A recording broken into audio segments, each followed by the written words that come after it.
저희가 2020년도에 코로나19를 경험하면서 그 코로나19가 종식되지 않고 오히려 더 확장돼서 2021년을 지금 맞이하고 있는데요. 저는 코로나19를 통해서 하나님께서 우리들에게 하시는 말씀이 있다고 생각을 합니다. 제가 생각하는 바 하나님께서 우리들에게 하시는 가장 큰 울림이 있는 말씀은 이 코로나19 상황에서 우리 스스로를 돌아보라고 하는 그런 메시지가 있다고 생각합니다. 올해 우리 교회 표어를 영어로 해서 좀 죄송합니다만 Back to the Basic 해서 본질로 돌아가라 또는 기본으로 돌아가라 그런 의미를 담고 있는 영어 문장을 금년도 우리 교회 표어로 제가 정했는데요. 그렇게 정한 이유는 코로나19 상황에서 하나님께서 우리에게 주시는 메시지, 말씀은 스스로를 돌아보고 내 신앙이 본질에서 얼마만큼 멀어져 있는가를 점검하고 다시 본질로, 다시 기본으로 돌아가는 그런 한 해가 되어야 되지 않겠는가, 그런 감동으로 금년도 표를 Back to the Basic으로 이렇게 정했습니다. 코로나19를 통해서 드러난 게 많습니다. 우리의 신앙의 빈약함이 드러났습니다. 겉모습은 꽤 괜찮았는데 코로나19라고 하는 거름종이를 거치니까 속의 알맹이가 아주 보잘것없다고 하는 것이 드러났습니다. 예배당은 잘 다녔는데 코로나19 과정을 거치면서 실제적으로 믿음이 그렇게 변변치 못한 것도 다 드러났습니다. 내가 신앙적으로 산다고 살았지만 실제 내 삶을 돌아보면 세상 사람과 크게 다르지 않은 그런 모습들도 드러났습니다. 교회적으로도 예배당 예배 참석하는 숫자 이야기를 하면서 그 숫자에 연연했던 모습들이 코로나19를 통해서 냉정하게 현실이 다 드러나고 있습니다. 이런 부분들을 우리가 보면서 스스로를 돌아보지 아니하면 이 코로나19가 주는 메시지 또는 코로나19가 우리 땅에서 종식되게 하는 데에 우리 믿는 자들의 역할, 이런 차원에서 자기 스스로의 그 삶, 자기 스스로의 신앙을 좀 돌아보는 것이 매우 중요하다고 저는 생각하고 있습니다. 그래서 본질로부터 얼마만큼 멀리 벗어나 있는지를 점검하고 다시 본질로, 다시 기본으로 돌아가는 그런 부분들이 올 2021년도에 우리가 가져야 할 신앙적 태도라고 저는 보고 있습니다. 코로나19 같은 경우에 그냥 몇 달 이렇게 우리를 좀 힘들게 하다가 끝날 줄 알았는데 그러지 아니하고 오히려 더 강해지고 또 변종들이 생기면서 하나님께서 분명히 우리에게 말씀하시는 부분들, 우리가 그 부분에 정신 차리지 않으면 우리들 입장에서 보면 긍정적이지 못한 결과들을 가져올 수도 있겠다, 그런 생각을 하면서 오히려 지금 이 시점에 철저하게 자기 신앙, 자기 돌아보고 고친다고 하면 이 코로나19는 우리에게 오히려 더 유익한 그런 회초리가 돼서 하나님을 기쁘시게 하는 삶을 살 수 있겠다, 그런 생각을 갖고 금년 한 해 저도 마찬가지고 우리 교회도 마찬가지고 여러분 성도들 각자 개인 신앙도 마찬가지고 신앙의 본질에 대한 부분을 좀 점검해서 하나님께로 더 가까이 나아오는 그런 한 해가 되기를 간절히 바랍니다.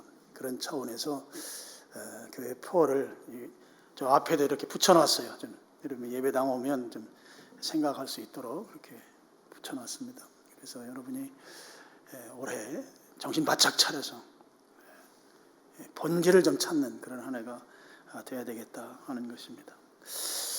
신앙의 본질 내지는 신앙의 기본을 생각하게 하는 그 그림이 하나가 있습니다. 바로 수레바퀴인데요. 수레바퀴 그림을 잠깐 보시면 저건 뭐 꽤 오래전에 이제 교회에 소개된 그림입니다. 이제 겉에 바퀴 부분은 그리스도인의 승리하는 또는 순종하는 생활을 나타내죠. 바퀴는 이제 땅에 닿는 부분입니다.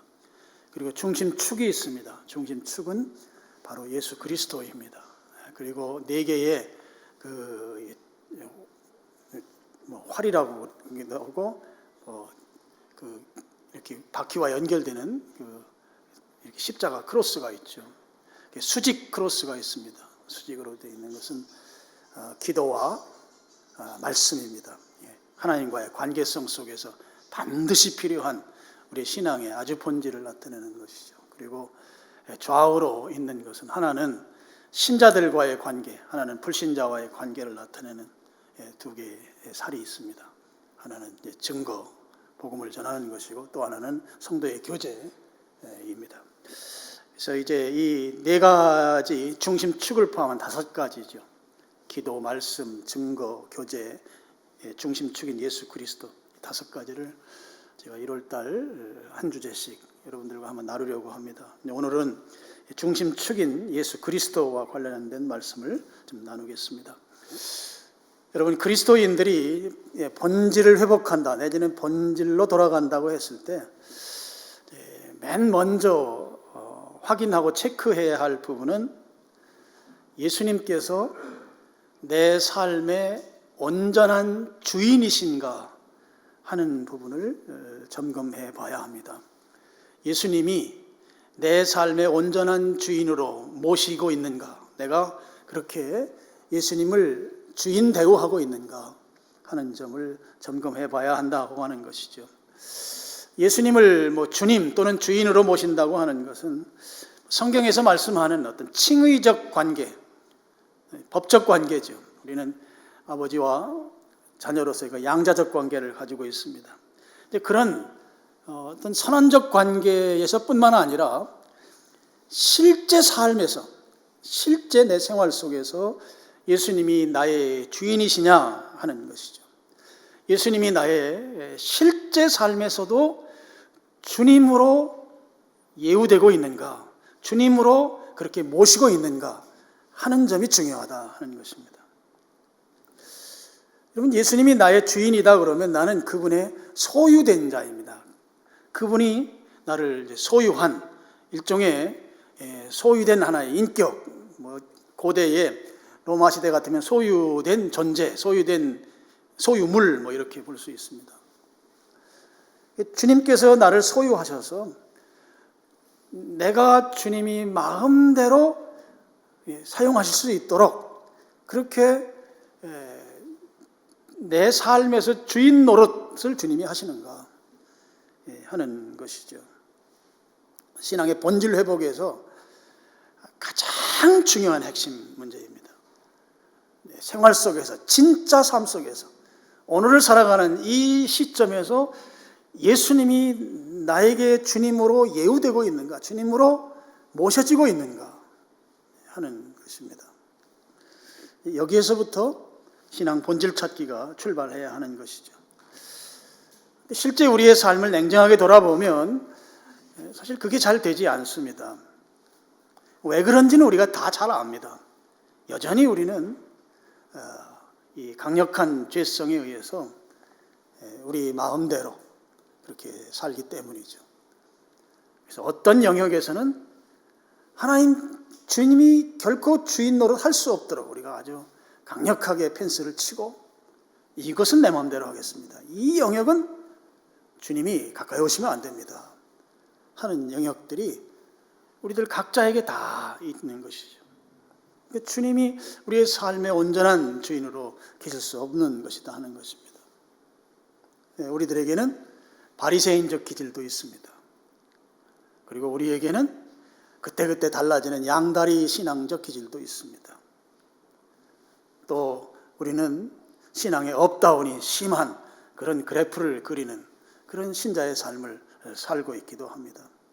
이런 이유들, 이런 것들에 의해서 예수님께서 내 삶의 온전한 주인으로 오늘을 지금 살아가면서 여전히 예수님이 내 주인으로서 주인 노릇할 수 있도록 내가 그렇게 주님 앞에 드려졌느냐라고 할 때 이런 여러 요소들이 주님이 내 삶의 주인이 되지 못하시고 어떤 경우에는 오히려 내가 주인이 되고 예수님이 종이 되는 그런 결과들을 가져오거나 아니면 아예 나하고 무관한 분으로 그렇게 떼어놓거나 그래서 신앙의 본질로부터 그냥 멀리 떨어져서 살게 되는 근데 그것이 그냥 또 신앙생활인 것처럼 여기면서 살아가는 그런 모습이 오늘 우리들의 모습이다 하는 것이죠. 예수님께서 내 삶의 주인으로 내 생활 속에 직접 개입하셔서 주권을 가지신 전적인 주권자로 내 삶을 주관하고 내 삶을 제어하고 내 삶을 관리한다고 하는 것, 이게 결코 쉽지 않은 부분인데요. 어떻게 보면 우리 일생을 살면서 이게 잘 되지 않을 수도 있는 그런 부분입니다. 그런데 우리가 이 신앙의 본질의 문제에 와서 이 부분에 대해서 점검하지 아니하고 회복시키지 아니하면 그러면 우리는 전혀 주님과 연관성 없는 그런 존재로 살 수도 있다고 하는 것에 우리가 경각심을 가져야 되겠습니다. 우리들이 가진 신앙의 어떤 기본적 페이스는 그냥 예수님을 주와 그리스도로 영접하고 하나님의 자녀된 것, 그 수준에서 우리가 족하려고 하는 그런 습성이 우리에게 있습니다. 나 예수님 믿는 사람이면 되지, 그런 것이죠. 그런데 거기서는 부족합니다. 예수님을 믿는 자녀 수준에서는 우리의 신앙으로서는 거기에 만족할 수 없는 것입니다. 거기서 한 걸음 더 나아가서 내 삶에 예수님이 온전한 주인으로 모셔져야 한다고 하는 것이죠. 진짜 내 삶에 말이에요. 그냥 이론적으로, 그냥 언어적으로 예수님이 나의 주님입니다, 이거 수준이 아니라 진짜 내 삶에서 내 삶의 중요한 것이 다 그분에게 드려져서 그분이 정말 주인인 그런 삶 말이에요. 그 삶이 비로소 되어질 때에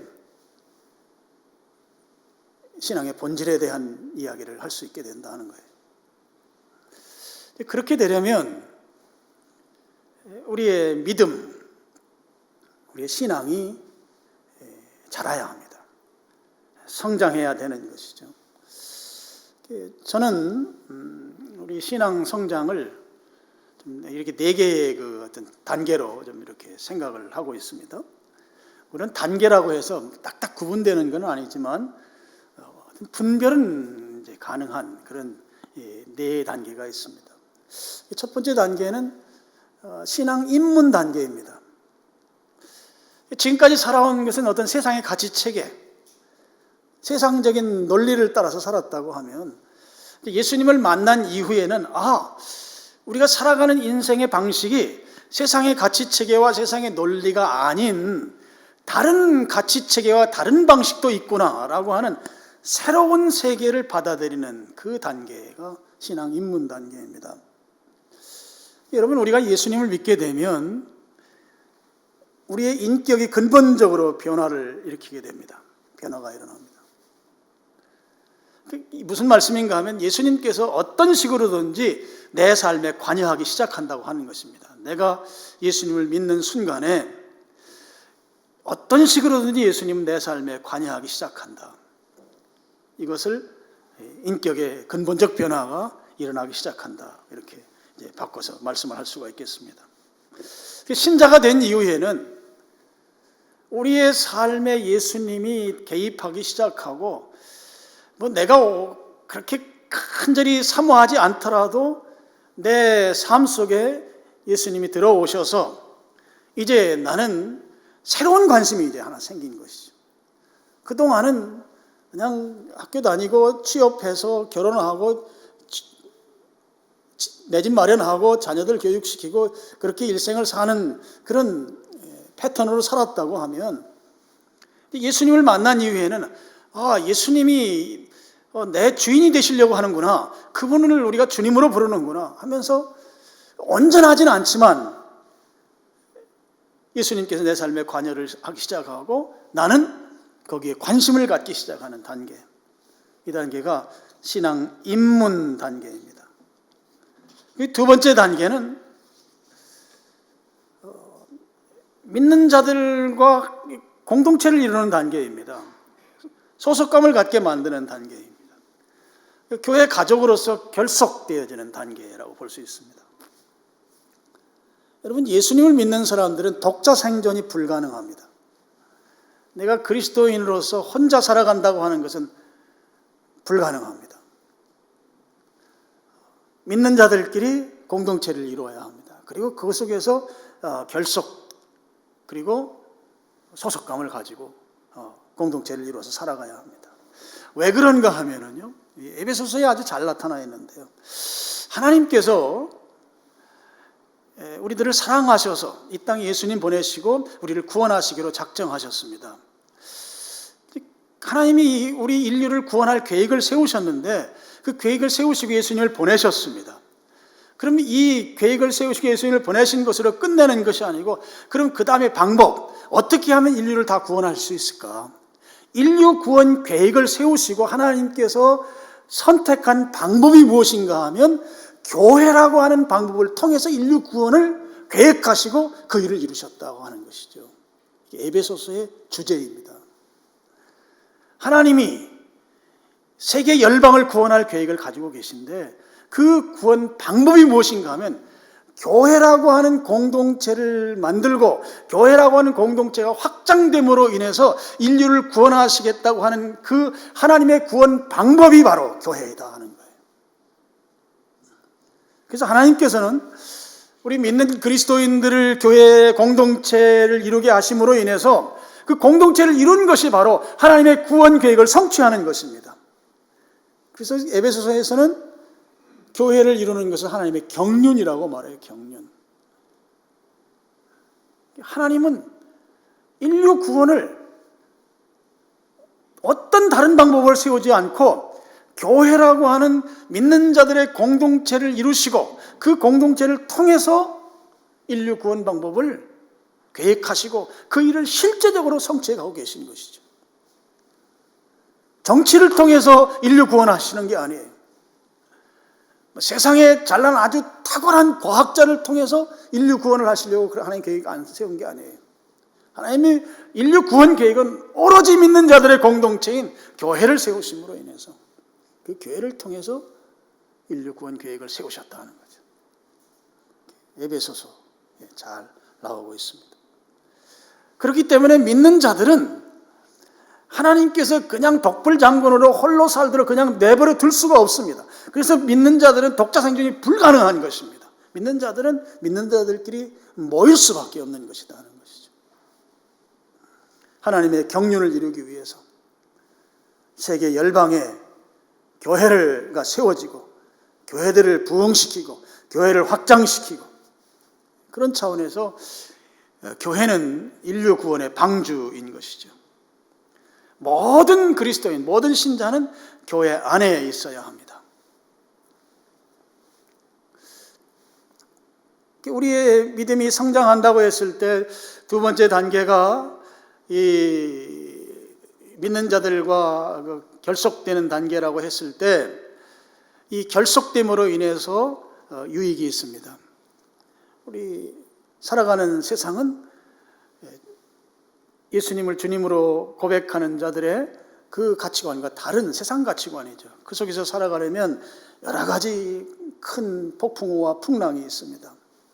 그런 속에서 교회는 그 교회 안에 있는 지체들이 천국 가는 그날까지 안전하게 지켜주는 보호막과 같은 역할을 합니다. 그래서 인류 구원의 방주와 같은 그런 역할을 하는 것이죠. 그래서 모든 그리스도인은 교회의 머리인 예수님과 교통하면서 결속력 있는 교회 공동체를 이루는 것이죠. 교회 공동체를 이룬다고 하는 건 가시적이어야 합니다. 바로 이렇게 우리 미사강변교회라는 이름으로 우리가 모이듯이 가시적으로 모여서 지역교회를 이루는 것이죠. 두 번째 단계입니다. 믿는 자들과 공동체를 이루는 단계. 세 번째 신앙 성장의 단계는 예수님을 따르면서 배우는 단계입니다. 제자의 단계라고 볼 수 있습니다. 예수님께서는 공생애를 사시면서 제자들을 선택하셔서 그들을 가르치고 훈련시키셨습니다. 왜 예수님이 제자들을 선택하시고 그들을 가르치고 훈련시키셨을까요? 예수님께서 예수님 이후의 사역을 제자들이 감당해야 됐기 때문이죠. 그래서 제자들은 예수님으로부터 배우고 훈련한 것을 예수님 이후의 사역의 현장에서 그 배운 대로 훈련받은 대로 적용하고 열매를 거두고 교회를 세워나갔던 것이죠. 오늘 우리들에게도 마찬가지입니다. 예수님의 사역 계승자들인 것이죠. 예수님의 사역을 계승하기 위해서 예수님께서 중요하게 여기셨던 것, 공생의 기간에 제자들에게 가르치셨던 그 내용, 그리고 제자들이 행했던 그 삶의 모습들을 오늘 우리가 배우고 훈련해야 하는 것이죠. 예수님께서 중요하게 여겼던 것들이 몇 가지 있습니다. 가장 중요한 것은 예배의 삶이죠. 하나님을 하나님으로 예우하는 삶이죠. 그리고 기도와 묵상을 통해서 늘 하나님과 교통하는 삶. 예수님은 새벽 미명에 아버지 하나님과 교통하는 시간을 가졌어요. 그것이 생활화되다 보니까 성경은 습관이 됐다고까지 표현하고 있습니다. 몸소 다 실천하시면서 제자들에게 보여주시며 가르치신 것이죠. 그리고 예수님 승천하신 이후에 제자들의 삶을 보면 예수님께서 분부하신 대로 예수님을 증언하는 증인의 삶을 제자들이 살았습니다. 이게 중요한 것이죠. 그리고 교회를 세우는 선교적 삶을 살았습니다. 예수님 이후에 사도행전은 바로 세계로 나아가서 교회를 세우는 그런 제자들의 모습을 잘 보여주고 있는 것이죠. 그래서 3단계는 예수님을 따르면서 예수님을 배우는 것이죠. 예수님의 인격과 태도를 배우고 그리고 예수님 이후의 사역을 위해서 준비하는 단계라고 볼 수 있습니다. 사역을 준비하는 단계. 1단계, 우리의 신앙 성장을 단계로 보면 1단계는 신앙 입문 단계, 예수님에 대해서 관심을 갖는 단계, 예수님 입장에서 우리의 삶에 개입하는 단계.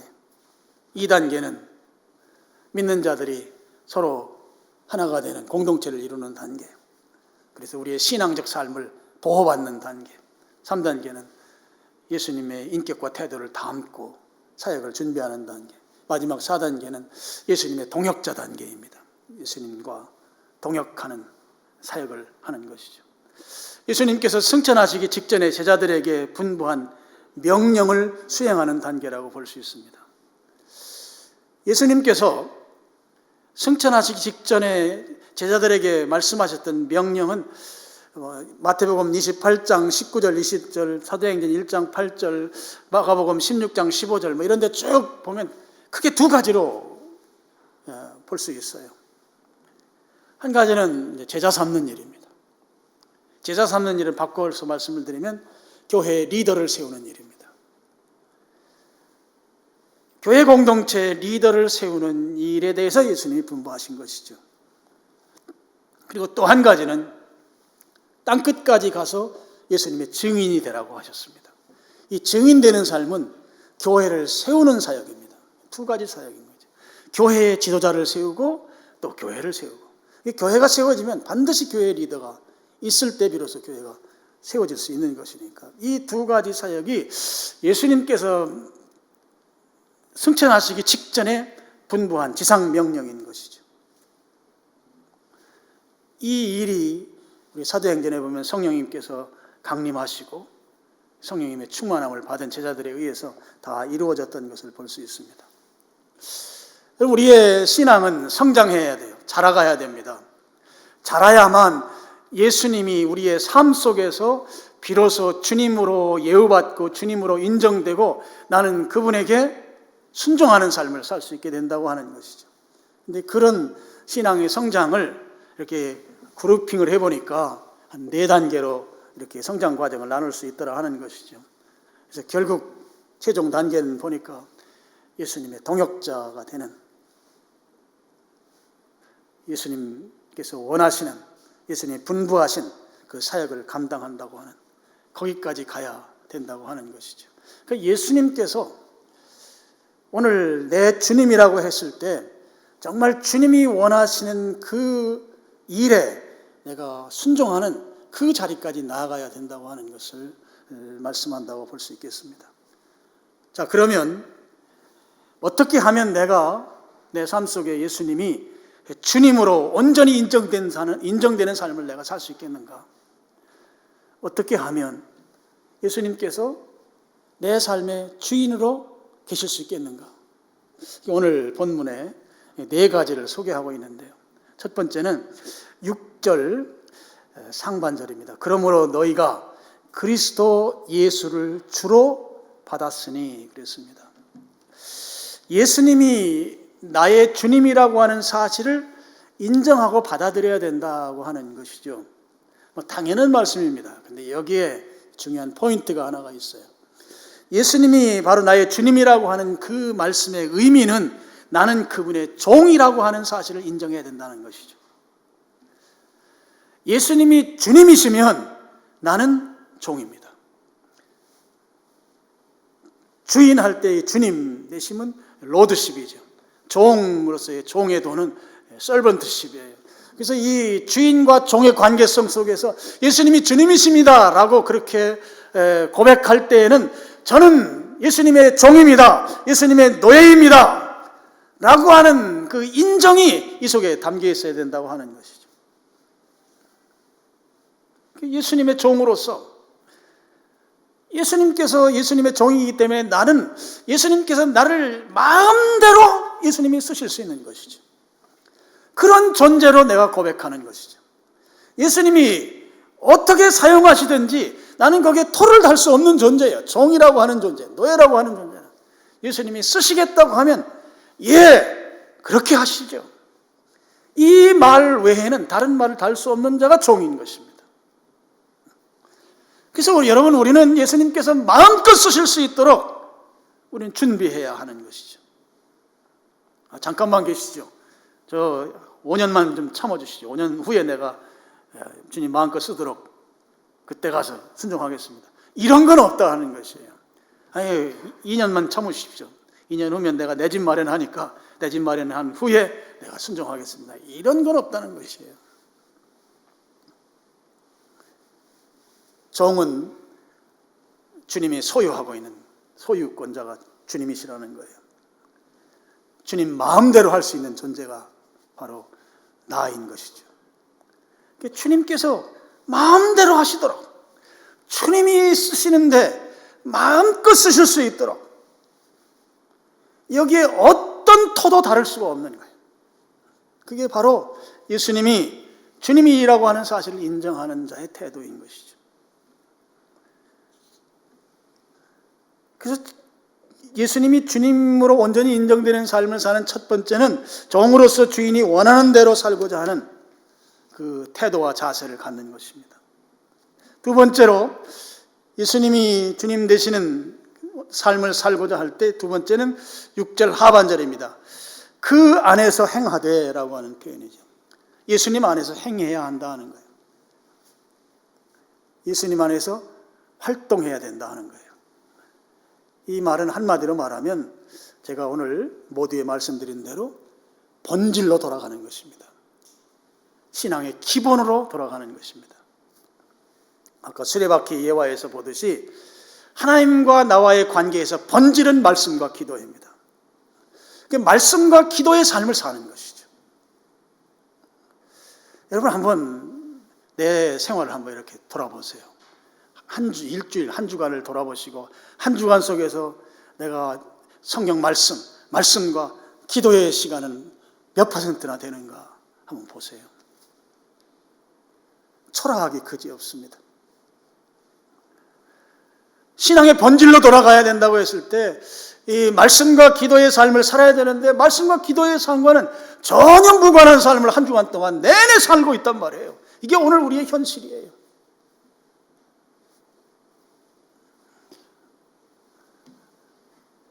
그리고 말씀을 영의 양식이라고 합니다. 말씀을 먹지 아니하면 영양실조 걸리고 굶주리고 말라 죽는 것이죠. 기도는 영적인 호흡이라고 합니다. 5분만 숨 쉬지 않으면 죽습니다. 말씀과 기도는 정말 신앙의 본질입니다. 신앙 생존의 절대적인 요소인 것이죠. 그래서 이 말씀과 기도는 큐티로 가능합니다.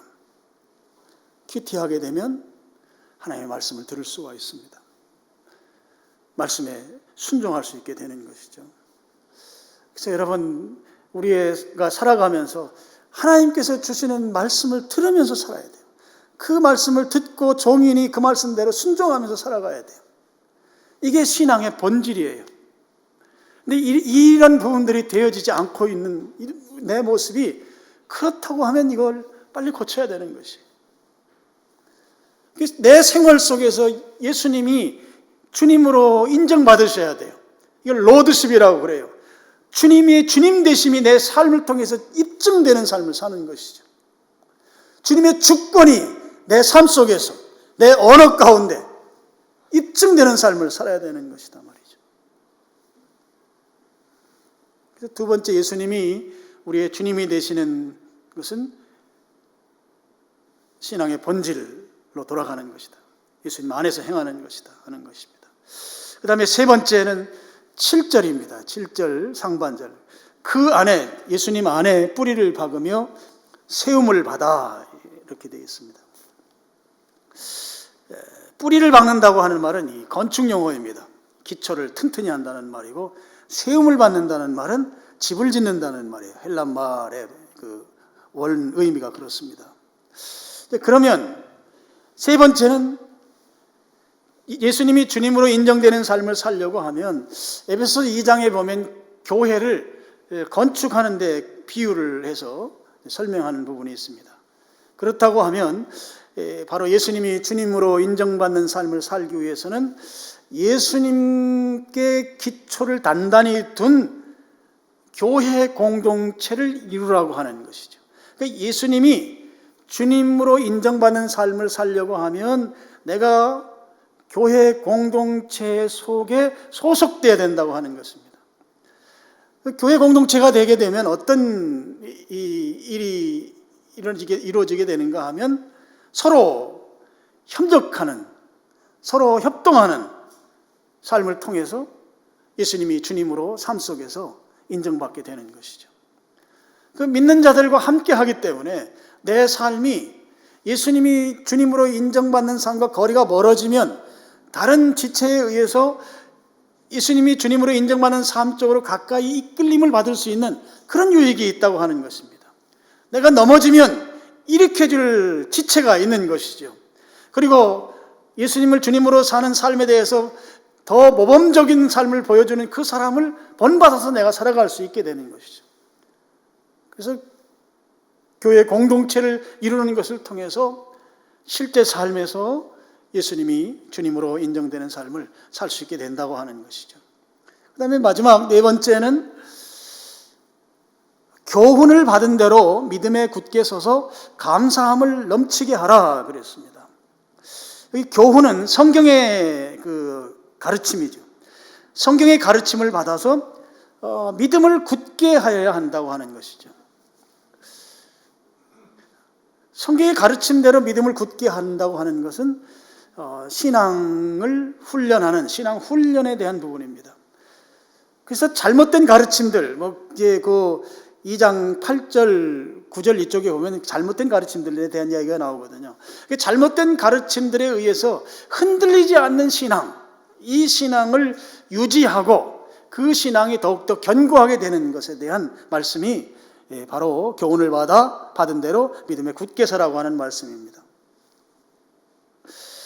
우리가 예수님이 주님으로 인정되는 삶을 살려면 신앙 훈련이 필요한 거죠. 그래서 어떤 외부적인 공격에 의해서도 흔들리지 않는 견고한 신앙을 유지하고 발전시켜 나갈 때에 예수님을 주님으로 인정하는 그런 삶을 살 수 있게 된다고 하는 것입니다. 그럼 어디까지 우리의 신앙이 발전해야 되는가? 7절 마지막 부분에 감사함을 넘치게 하라 그랬어요. 여기는 하나님께 감사하는 걸 말합니다. 성경에 이 감사에 대한 표현은 99% 하나님 앞에 감사할 때 이 표현을 씁니다. 하나님께 넘치는 감사가 있도록 그렇게 우리의 신앙이 발전해야 되고 신앙이 성장해야 된다는 것이죠. 하나님께 넘치는 감사, 그건 무엇인가 하면 그냥 한마디로 말하면 우리가 살아가다 보면 낙심될 때가 있고 좌절될 때가 있고 실망스러울 때가 있고 힘들 때가 있어요. 그럴 때는 예수님이 나의 주님이시라고 하는 이 신앙의 본질이 흔들릴 수가 있습니다. 그런데 그런 상황이 올지라도 여전히 예수님은 나의 삶의 주님이십니다라고 하는 이 신앙의 본질이 흔들리지 않는 것이 바로 넘치는 감사입니다. 어떤 경우에도 이 넘치는 감사는 세상에서 많이 쓰는 용어로는 긍정의 삶이에요. 긍정의 삶. 어떤 경우에도 긍정적으로 보는 것이에요. 긍정적으로 볼 때 감사가 나올 수 있는 것이죠. 어떤 경우에도. 그래서 이것이 오버플로우에 넘치는 감사예요. 삶이 힘들고 되는 일이 별로 없고 자식들이 속을 썩이고 속상한 일이 생기고 경제적으로 여유가 없을지라도 예수님은 여전히 나의 주님이십니다. 이 신앙의 본질이 흔들리지 않는 것, 그것이 넘치는 감사인 것이죠. 자, 이제 말씀을 정리합니다. 내게서 예수님이 주님으로서 온전히 내 삶에서 인정받는 그런 삶이 되려고 하면 첫째는 예수님이 나의 주님이라고 하는 사실을 인정하고 받아들여야 된다. 나는 그분의 종이고 나는 그분의 노예입니다. 그분이 쓰실 수 있는 그 마음대로 쓰시도록 그렇게 내가 순종하는 삶이죠. 두 번째는 신앙의 본질로 돌아가는 것이죠. 말씀과 기도의 삶을 사는 것입니다. 내 삶 속에서 말씀과 기도의 삶의 분량이 얼마나 되는지 이런 차제에 냉정하게 한번 점검하시고 그 분량을 늘려야 하는 것입니다. 그리고 이제 세 번째, 네 번째는 교회를 이루고 교회의 협력을 통해서 예수님이 주님인 삶을 살고 그리고 신앙 훈련을 통해서 예수님이 주님인 삶을 사는, 그래서 주님이 내 삶 속에서 온전히 인정되는 그런 삶. 물론 신앙 훈련이라고 하는 것은 교회에서 하는 어떤 신앙 훈련 프로그램, 제자 훈련과 같은 그런 프로그램만을 말하는 건 아닙니다.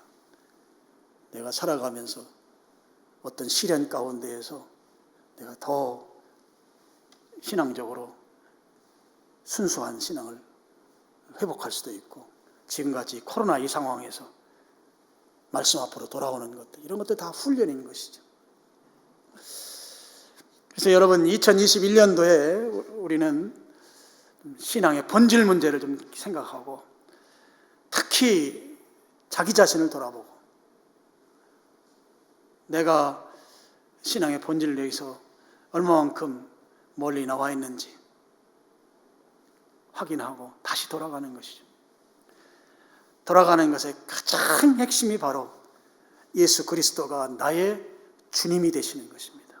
나의 주인 되는 것이죠. 주인 되는 것이 그냥 선포적인 그런 또는 언어적인 그런 차원이 아니라 정말 삶에서 주님 되시는 거예요. 삶에서. 그래서 여러분, 그 삶에서 예수님이 주님이 되시면 내 언어가 바뀌고 내 생활이 바뀌고 내 태도가 바뀌는 것이죠. 금년도에 오늘 코로나19를 통해서 주님께서 우리에게 주시는 이 메시지, 저는 그 메시지 가운데 가장 강력한 메시지가 야, 너희들 좀 신앙 좀 한번 돌아봐. 신앙. 우리 얼마나 거품이 많은가, 얼마나 단단하게 메이크업이 너무 두껍게 되어 있어서 도대체 내용을 모르겠다. 내용을. 코로나19를 통해서 많이 지금 드러났죠. 돌아가야죠. 그러면 이 코로나19라고 하는 것이 우리를 힘들게 하고 고통스럽게 하는 것이지만 동시에 우리가 신앙의 본질로 돌아갈 수만 있다고 하면 이것은 우리에게 아주 귀한 회초리로서 복된 것이 될 수 있는 것이죠. 그래서 여러분이 오늘 내가 어디까지 본질에서 멀어져 있는지를 심각하게 한번 돌아보고, 특별히 2021년도에는 본질로 돌아가자. 본질로. 액세서리에 관심 갖지 말고 본질 찾자. 본질. 그럴 때 저는 코로나19도 하나님께서 다 거둬주실 거로 믿습니다.